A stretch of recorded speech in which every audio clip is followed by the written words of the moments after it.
Finaritra indray aho tafaona amintsika ka miarahaba sy makasitraka hatrany amin'ny fandraisana. Hozaraiko aminareo androany ny fanazavana momba ny ireny diko izay ataoko anivelany ireny fa mialohan'izay aloha manoloana an'ireo tranga miseho toy ny fakana-keriny sy ny tsy fandriam-pahalemana dia mamerina aho fa tsy mitaza-potsy ny fanjakana, miamafy ny fanadihadiana sy ny fikaroana, tena miady amin'ny famogorana an'ireo fikambanan'Jeolahy mahery vaika ny mpitandro filaminana. Manaraka izany, maro ianareo no liana ary mametraka fanontaniana momba ireo dia ataoko anivelany. Tany Zambia aho farany teo, taorianany tany Alemana, mbola maro ireo firenena nahazoana fanasana ka hotsidiako. Efa maro koa ireo firenena izay nametraka ny fitokisany amin'ny tondra ankehitriny ka manasa antsika. Firenena misandratra Madagasikara zao satria tafaverina eo anivon'ny fikambanan'ireo firenena maneran-tany. Tsy mora kory ireny dia atao ireny, mafy ireny, kilometatra maro no ale, ora maro be no ilaina amin'ny fivezivezena. Tsy resana intsony ny amin'ny torimaso izay tsy ampy, isaoran'Andriamanitra ny fanomezany ny tanjaka anatontosona an'izany satria mbola lavitrezaka ny dia ho atao eo amin'ny fikatsahana an'izay asony firenena. Na eo amin'ny fitadiavana mpampiasa voly zany, na ny fomba anatsarana ny fitantanana dia ambarako fa efa miova tanteraka ny fomba fifampidiniana amin'ny vahiny, fa tsy tahaka ny mahazatra intsony. Mila maneho ny fisitsika isika malagasy sy Madagasikara. Tsy tahaka ireo tany afrikanina hafa izay sady akaiky koa ireo firenendehibe isika ka efa mivondrona eo amin'izay misy azy. Ao ohatra ny eo Afrika andrefana, ny Afrika afovoany, ny Afrika atsinanana, ny Afrika atsimo. Ilaina amafisina koa ny fampitokisana izay fototry ny fampiraharahana sy ny fiaraha-miasa rehetra. Aoka isorona ao an-tsaintsika koa fa tsy voatery findramam-bola foana ange no ataon'ny filoham-pirenena rehefa mandeha anivelany. Tsy ho tahaka ny sanatria saka mangatadava isika izao. Raha iresaka ny dia tany Zambia ohatra dia firenena manana traikefa eo amin'ny fandrosoana io firenena ty Afrika io. Iara miasa akaiky isika manomboka izao eo amin'ny lafiny fambolena, ny angovo ary ny sehatra hafa ary azo tombony amin'izany ny vahoaka malagasy. Raha tany Zambia koa aho dia nandeha fahafatra mafonja ho an'ireo firenena ao anatin'ny COMESA.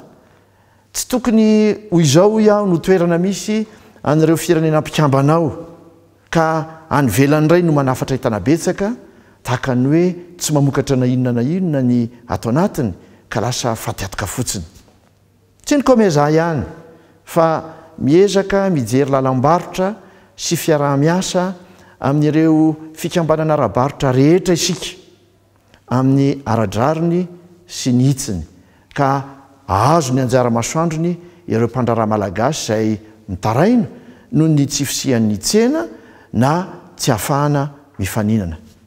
Tiaka ny milaza fa mora koa ange no ifandraisantsika ara-barotra ao amin'ny samitanin'ny COMESA satria tsy dia manahirana tahaka ny any Eropa na any Amerika ohatra ny sakana izay takiana amin'ireny fifandraisana ara-barotra ireny.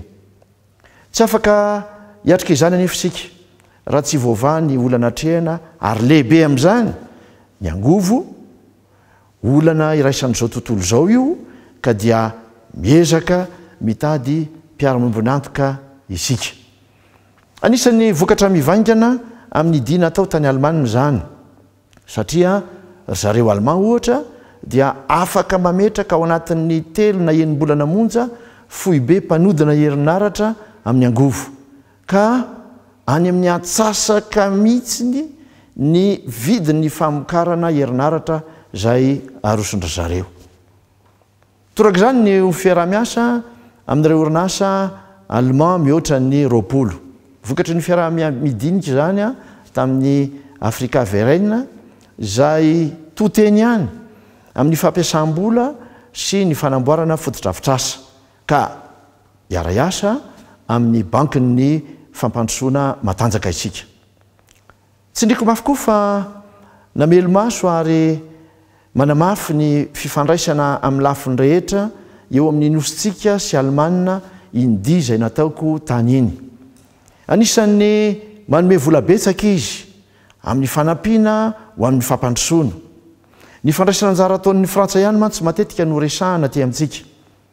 Raha toiza koa dia izao nahafapo tanteraka ny fanasana nataon'ny Parlemanta nasionaly tao Berlin.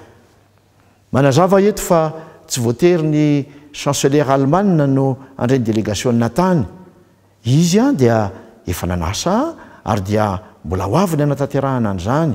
Fa tamin'ity indray mandeha ity zany dia ny ara économique aloha no ny fitorana. Zava-dehibe loatra mantsy ny toeran'ny Parlemanta any Alemana. Mirindra ny andro zareo ny rafitra politika hitondran'ny fireneny. Manome fahefana an'ireo fanjakana isanisany izay samy mandroso avokoa ny rafitra federaly. Azo tanterahana tsara eto Madagasikara nefa ny fametrahana rafitra mampandroso izay tsika no mahita azy ka mampety atsika malagasy. Mitovy hevitra amin'ny fiomboanam-ben'ny évêque katolika fa mila fiovam-penitra mahery vaika ny firenentsika.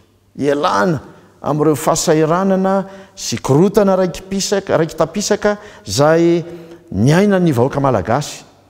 Nefa azo raisina ireo modelin'ireo firenena hafa mandroso amin'izany hitadiavana vahaolana izany. Efa manomboka tsika izao amin'ny fitsinjaram-pahefana ara-toe-karena na décentralisation économique arak'izay efa ambarako foana. Tsy tokony hijanona fotsiny eo amin'ny fanomezana vola any amin'ny commune na subvention fotsiny anefa izany. Afaka ioarantsika izany miaraka amin'ny fahavononana anitsy na hanova ny rafitra izay ny ainan'ny firenena hatramin'izay. Izay no tafatafa tiako noentana tamintsika androany. Nitondrako fanazavana amin'ny anton'ireny dia izay atao anyvelan'ireny. Tsy fitsangatsanganana akory ireny sanatriaviny. Averiko izany fa tena fijerena an'izay ahasoan'ny firenena. Koa dia mametraka ny mandram-piona amin'ny fitoam-bita manaraka indray.